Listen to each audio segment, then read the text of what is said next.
भारताला पाठिंबा देणाऱ्या तालिबाननं कॉरिडॉरसाठी आपली भूमिका आता बदलली आहे।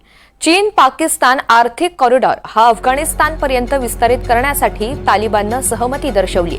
या संदर्भात बीजिंगमध्ये चीन, पाकिस्तान आणि अफगाणिस्तानच्या परराष्ट्र मंत्र्यांची बैठक पार पडली। या बैठकीमध्ये तालिबाननं हा कॉरिडॉर अफगाणिस्तानपर्यंत विस्तारित करण्यास सहमती दर्शवली। दरम्यान या कॉरिडॉरला भारताकडून कडाडून विरोध होतोय।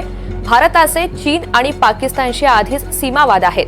त्यात हा कॉरिडॉर पाकव्याप्त जम्मू आणि काश्मीरमधून जात असल्यामुळे भारतानं याला विरोध केलाय।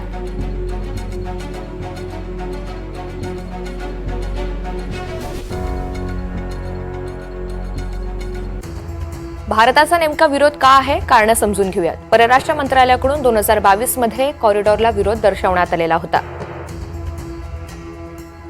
पाकिस्ताननं बेकायदेशीरपणे व्यापलेल्या भारतीय हद्दीमधून हा कॉरिडॉर जातो। हा कॉरिडॉर पाकव्याप्त जम्मू आणि काश्मीरमधून जातो।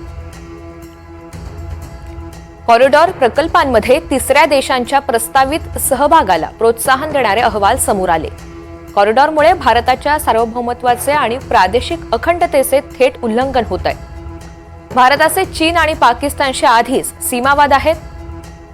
अफगाणिस्तानचे या दोन्ही देशांशी ऐक्य भारतासाठी धोकादायक ठरण्याची शक्यता आहे।